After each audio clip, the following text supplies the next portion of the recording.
جی ناظرین، وقفے کے بعد آپ کی خدمت میں دوبارہ حاضر ہیں اپنی ٹرانسمیشن احسار ہے رمضان میں۔ ناظرین، ہمارے اسٹوڈیو میں موجود ہیں پروفیسر عبداللطیف شاہد صاحب۔ ان سے سوال و جواب کا سلسلہ شروع کرنے جا رہا ہوں۔ اس سے پہلے میں ایک بات آپ سے شیئر کروں گا۔ گمراہ اور فاسق لوگوں میں بیٹھو گے تو گناہوں پر دلیر ہوگے، بچوں میں بیٹھو گے تو غیر سنجیدگی سیکھو گے، بادشاہوں میں، عمرہ میں اور سرداروں میں بیٹھو گے تو تکبر سیکھو گے، تم فقراء میں بیٹھا کرو عاجزی سیکھو گے۔ جی پروفیسر عبداللطیف شاہد صاحب، السلام علیکم، کیا حال ہے آپ کے؟ خیریت سے؟ السلام ورحمۃ اللہ، الحمدللہ۔ جی میرا آپ سے پہلا سوال ہے، گناہ سے بچنے کا کوئی آسان سا طریقہ یا کوئی نسخہ آسان سا بتائیے۔ بابر بھائی، آپ نے ماشاءاللہ بہت خوب سوال پوچھا کہ گناہ سے بچنے کا کوئی آسان سا طریقہ یا نسخہ۔ میرے ایک استاد گرامی تھے ڈاکٹر غلام رضا ملک رحمۃ اللہ علیہ، وہ کہا کرتے تھے کہ گناہوں کی مثال خارش جیسی ہے، خارش کرتے جائیں لذت آتی جائے گی، خارش بڑھتی جائے گی۔ گناہوں کی مثال بھی ایسے ہی ہے، گناہ کرتے جائیں لذت آتی جائے گی، گناہ بڑھتے جائیں گے۔ سوال پرٹیکولر یہ ہے کہ گناہوں سے انسان بچے کس طرح۔ میرے حافظے نے ابھی تک گناہوں سے بچنے کا اس سے خوبصورت طریقہ کوئی محفوظ نہیں کیا کہ جب بھی کوئی گناہ کا موقع ملے تو انسان اپنے اوپر ایک خیال طاری کرے، اور وہ خیال یہ کہ انسان یہ سوچے کہ اس گناہ کی لذت عارضی ہے لیکن اس کی نحوست دائمی ہے، اور اس کی نحوست جہنم تک میرا پیچھا کرے گی۔ اور نیکی کرتے ہوئے یہ تصور میں لائے کہ نیکی کرنے کے دوران جو تکلیف ہوگی وہ عارضی ہوگی لیکن اس کی برکت دائمی ہوگی، وہ جنت تک لے کر جائے گی۔ اگر یہ احساس اپنے اوپر انسان غالب کر لے کہ گناہ کی لذت عارضی ہے لیکن اس کی نحوست دائمی ہے، اور نیکی کرتے ہوئے یہ سوچے کہ نیکی کی جو تکلیف ہے وہ عارضی ہے لیکن اس کی برکت دائمی ہے جو جنت تک پیچھا کرے گی، یہ تصور انسان اگر اپنے اوپر غالب کر لے تو وہ بہت حد تک گناہوں سے بچ سکتا ہے۔ اچھا علامہ صاحب، میرا دوسرا سوال آپ سے ہے پروفیسر صاحب کہ یہ گھر گھر کی کہانی ہے کہ ہر کوئی یہی کمپلینٹ کر رہا ہے آج کل۔ والدین جو ہیں وہ کہتے ہیں جی ہمارے بچے جو ہماری عزت احترام نہیں کرتے، یعنی نوجوان نسل آج کی اپنے بڑوں کا احترام کیوں نہیں کرتی؟ جی، آج کی نوجوان نسل اولاد ماں باپ کا احترام نہیں کر رہی، شاگرد استاد کا احترام نہیں کرتے، یعنی احترام کا پہلو جو ہے نا یہ ہماری زندگیوں سے مفقود ہوتا چلا جا رہا ہے۔ مجھے حضرت امام شاذلی رحمۃ اللہ علیہ کا ایک جملہ یاد آ گیا۔ آپ رحمۃ اللہ علیہ فرمایا کرتے تھے کہ بے ادب اس دیگ کی طرح ہے جو باہر سے کالی اور اندر سے خالی ہوتی ہے۔ اور کسی کا جملہ اسی مناسبت سے ذہن میں آ رہا ہے کہ ادب کا دروازہ اس قدر تنگ اور چھوٹا ہوتا ہے کہ اس سے گزرنے سے پہلے سر کو جھکانا پڑتا ہے۔ یہ تو ادب اور احترام کی میں اہمیت پر بات کر رہا ہوں۔ اب سوال یہ ہے کہ آج کی نوجوان نسل ادب کرتی کیوں نہیں؟ یہ ایک بڑا اہم سوال ہے۔ اس بات کو سمجھانے کے لیے میں آپ کے گوش گزار ایک واقعہ کروں گا کہ حضرت امام کشیری رحمۃ اللہ علیہ ایک بہت بڑے صوفی بزرگ گزرے ہیں۔ آپ رحمۃ اللہ علیہ نے دیکھا کہ ایک جگہ پر راستے میں نا بچے کھیل رہے تھے اور سامنے سے کچھ بزرگ آ رہے تھے، تو حضرت امام کشیری رحمۃ اللہ علیہ بچوں سے کہنے لگے کہ بیٹا سامنے سے بزرگ آ رہے ہیں، آپ ان بزرگوں کے احترام میں تھوڑی دیر کے لیے کھیل کو روک دو، ان کے احترام میں۔ تو حضرت امام کشیری رحمۃ اللہ علیہ فرماتے ہیں کہ ان بچوں میں سے نا ایک بچہ مجھ سے مخاطب ہوا اور بڑی عجیب بات وہ کرتا ہے۔ وہ بچہ کہتا ہے کہ جناب آپ ان بزرگوں کی بات کر رہے ہیں. یہ ہے وہ اس سوال کا پرٹیکولر آپ کے سوال کا جواب کہ وہ بچہ ایک کہتا ہے حضرت امام کوشیری سے کہ جناب آپ ان بڑوں کی بات کر رہے ہیں, ان بزرگوں کی بات کر رہے ہیں, یہ بزرگ وہ لوگ ہیں جن کے دلوں سے اللہ کی ہیبت ختم ہو چکی ہے اور اللہ نے ان کی ہیبت ہمارے دلوں سے ختم کر دی ہے. اللہ. اصل وجہ یہ, جب بڑوں کے دلوں سے اللہ وحدہ لا شریک کی ہیبت, اس کا جلال, اس کا روب ختم ہو گیا تو آگے اولاد کے دلوں سے ان والدین کا, ان بزرگوں کا ختم ہو گیا. یعنی کوئی جس قدر اللہ کا ادب و احترام کرے گا اسی قدر مخلوق اس کا ادب و احترام کرے گی. یہ وجہ ہے جب بزرگوں اور بڑوں اور والدین اور اساتذہ کے دل سے اللہ کا ادب جو ہے وہ محفوظ ہو گیا تو مخلوق کے شاگردوں سے, اولاد کے دلوں سے ان کی ہیبت ختم ہوگی. یہ آئے دن یہ واقعات رونما ہوتے ہیں کہ وہ بچوں کے ساتھ علماء کرام کی یہ زیادتی کے واقعات, اس سے روکنے کا کوئی طریقہ آپ وضع کریں گے؟ دیکھیں جی, اس طرح کے جو واقعات اصل میں یہ اکا دکا واقعات ہوتے ہیں, لیکن پبلک کے اندر, حالانکہ ہر فیلڈ کے اندر دیکھو اس وقت انحطاط ہے, زوال ہے, ہر شعبہ انحطاط کا شکار ہے. تو ہر شعبے میں کہیں وہ جیسے میں کہتا ہوتا ہوں کہ سیاست ہے نا, اس کے اندر بھی کالی بھیڑیں ہیں. ہر شعبے کے اندر اس طرح کی کالی بھیڑیں ہوتی ہیں, لیکن وہ پورے نظام کی نمائندگی نہیں کر رہی ہوتی. جو آپ کا سوال ہے یہ کچھ لوگ ہوتے ہیں, لیکن ہم اس کو بحثیت ادارہ نہیں لیں گے. اس سے بچنے کا, یعنی میں سمجھتا ہوں کہ جس قدر کسی شخص کے اوپر اللہ وحدہ لا شریک کا جو خوف ہے وہ جس قدر سوار ہوگا اسی قدر ہی وہ گناہوں سے بچے گا. یا دوسرے لفظوں میں کوئی اس کے لیے کوئی قانون سازی کی جائے. دوسرا طریقہ اس کا کہ اس معاملے میں کوئی مخصوص اور کوئی سخت قسم کی قانون سازی کی جائے جو اس چیز سے روک سکتی ہے. لیکن پھر بھی میں کہتا ہوں کہ یہ صرف تقویٰ ہے, خدائے وحدہ لا شریک کا خوف ہی ہے جو انسان کو روک سکتا ہے. اس کے سوا تو میں سمجھتا ہوں باقی سب چیزیں ثانوی حیثیت رکھتی ہیں. اچھا, میں یہ آپ بتائیں گے کہ پاکستان کے مسائل کا حل کیا ہے؟ اور دوسرے ممالک, بنگلہ دیش کے روپے کی قیمت, ٹکے کی قیمت بڑھ گئی ہے جی, وہ بڑی شرمندگی کی بات ہے. چلے پاکستان کی ترقی میں سب سے بڑی رکاوٹ کیا ہے؟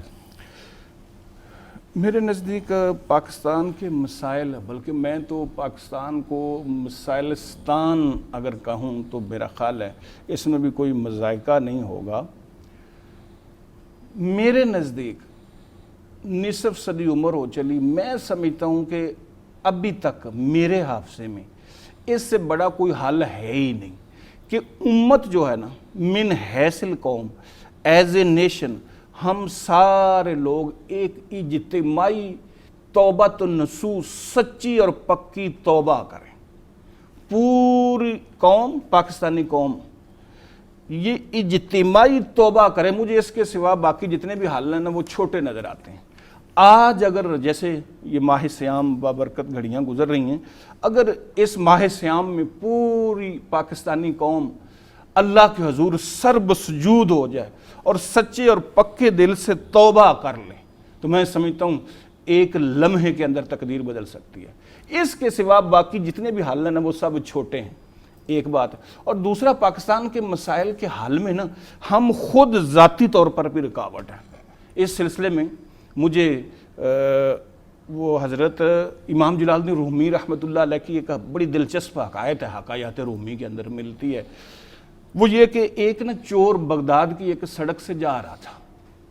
یعنی میں یہ واقعہ سناتے ہوئے کہتا ہوتا ہوں کہ یہ لاکھوں واقعات اور سینکڑوں کتابوں پر بھاری ہے یہ سمجھنے کے لیے کہ پاکستان کے مسائل میں نا سب سے بڑی رکاوٹ ہم خود ہیں اور یہ روایت اس چیز کی نشاندہی کرتی ہے۔ حضرت امام جلال الدین رومی رحمۃ اللہ لکھتے ہیں کہ ایک چور بغداد کی سڑک پر جا رہا تھا، اس نے ایک بڑا عالی شان مکان دیکھا، اس نے سوچا کہ آج رات نا اس مکان کو نقب لگاؤں گا۔ وہ رات کو نا چوری کی غرض سے آیا اور ایک روشن دان سے نا اندر جب داخل ہونے لگا نا تو اس روشن دان کا جو فریم تھا نا چوکھٹا لکڑی کا وہ ٹوٹ گیا اور وہ نیچے گرا، اور جب نیچے گرا تو اس کا بازو بھی ٹوٹ گیا۔ جب اس کا بازو ٹوٹ گیا تو گھر والوں نے اس کو پکڑ لیا اور کہا چور چور کہہ کے اس کو بہت مارا پیٹا، مار مار کے ادمواں کر دیا، اور جب وہ بے ہوش ہو گیا نا تو انہوں نے گھر والوں نے اسے چھوڑ دیا، اور صبح وہ جب اسے تھوڑی سی ہوش آئی نا تو کہنے لگا کہ صبح نا میں تمہارے خلاف قاضی کی عدالت میں جاؤں گا اور جا کے کیس دائر کروں گا کہ میں نے تمہارا بھی چرایا تو کچھ ہے نہیں، لیکن آپ لوگوں نے الٹا مجھے مار مار کے میرا بازو توڑ دیا ہے، اور شریعت میں جب تک کوئی جرم کر نہ لیں تو اس کی سزا نہیں ہوتی، تو آپ لوگوں نے تو مار مار کے میرا بازو بھی توڑ دیا ہے۔ اچھا، اگلی صبح نا وہ سچ مچ قاضی کی عدالت میں پہنچ گیا، اور جا کے اسی پلی پر اس نے کہ جناب دیکھو چوری میں نے کی نہیں ابھی، اور شریعت میں جب تک کوئی جرم کر نہ لیں اس کی سزا ملتی نہیں، تو انہوں نے تو مار مار کے میرا یہ حال کر دیا، مجھے معذور کر دیا، اور میرے بچے جو ہے وہ تو بھوکے مریں گے، مجھے ہرجہ نہ دلایا جائے۔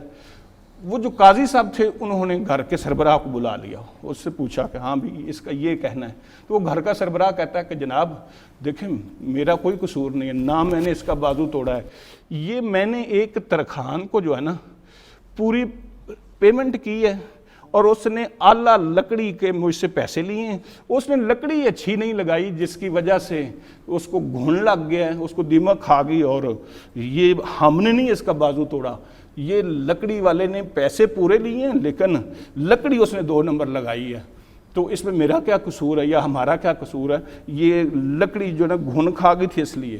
اچھا، اگلے دن نا جج صاحب نے اس ترخان کو بلا لیا، بھی تو نے پیسے پورے لیے ہیں تو تو نے لکڑی 2 نمبر استعمال کی۔ اس نے کہا کہ جناب میں نے لکڑی 1 نمبر ہی استعمال کی ہے، لیکن جس شخص نے یہاں پہ اس فریم کو فٹ کیا نا اس نے صحیح طریقے سے فٹ ہی نہیں کیا، اس میں میرا کیا قصور؟ اگر وہ صحیح طریقے سے فٹ کرتا تو یہ اپنی جگہ سے اڑتا ہی نہ۔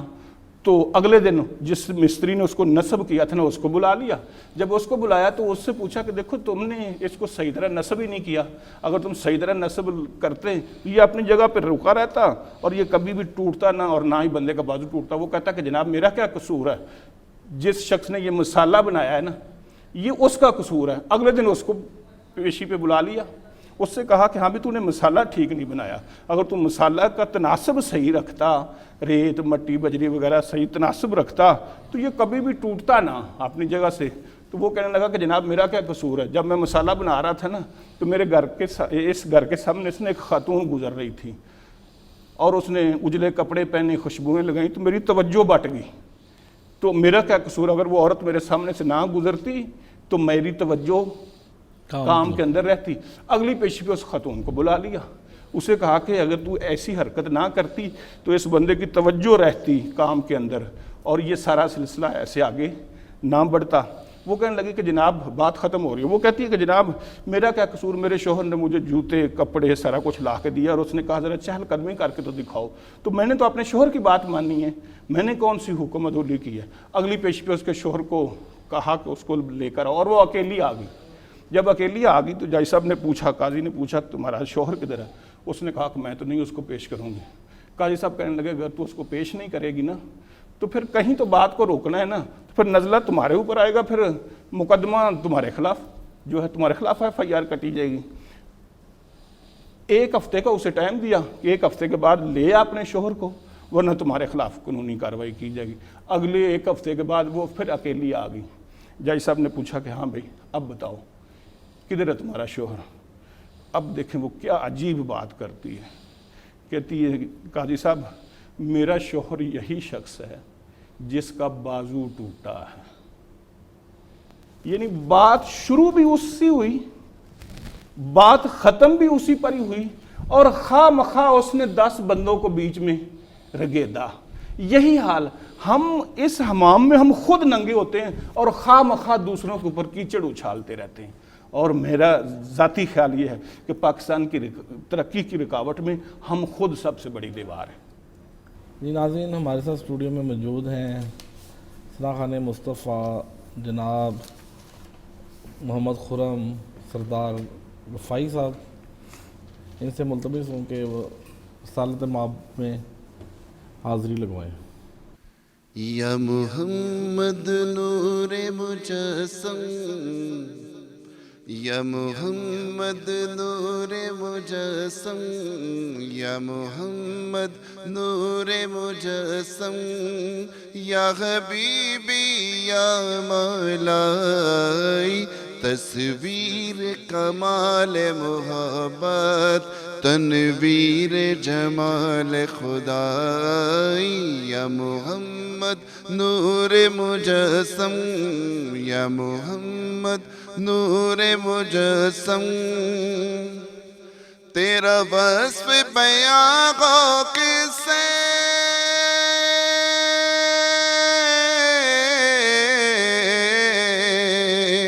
تیرا وصف بیاں ہو کس سے، تیری کون کرے گا بڑائی، نبی جی تیری کون کرے گا بڑائی، آقا جی تیری کون کرے گا بڑائی، اس گرد سفر میں گم ہے، اس گرد سفر میں گم ہے، جبریل امی کی رسائی، یا محمد نور مجسم، یا محمد نور مجسم، تیری ایک نظر کے طالب،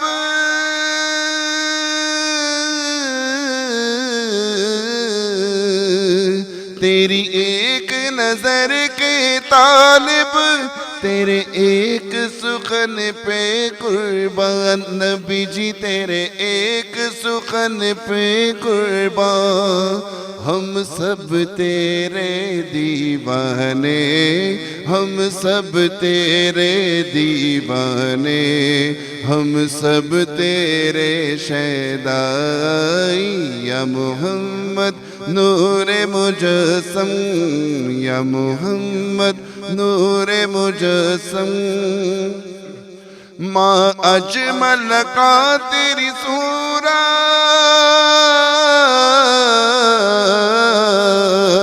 ماں اجمل کا تیری صورت، ماں احسن کا تیری سیرت، نبی جی ماں احسن کا تیری سیرت، ماں اکمل کا تیری عظمت، ماں اکمل کا تیری عظمت، تیری ذات میں گم ہے خدائی، یا محمد نور مجسم، یا محمد نور مجسم، تو رگی سے روز شفاعت،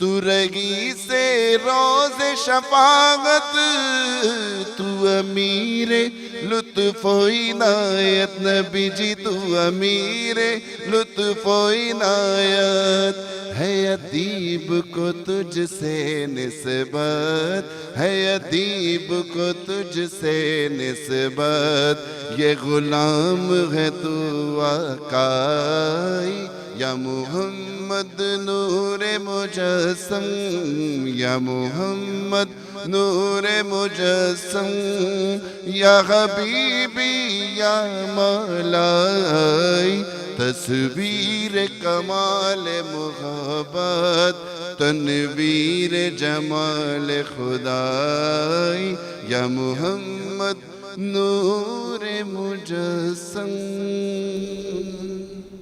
بڑے خوبصورت انداز میں محمد خرم سردار رفاعی صاحب عاشقانہ کلام پیش کر رہے تھے۔ ناظرین، وقفے کا وقت ہے، ملتے ہیں چھوٹے سے وقفے کے بعد، کہیں مت جائیے گا، ٹی وی 99 کے ساتھ جڑے رہیے گا۔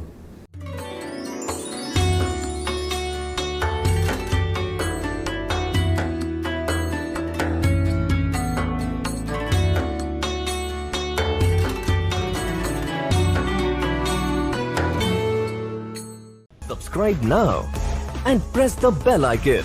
Never miss an update. Studio 99 Production House.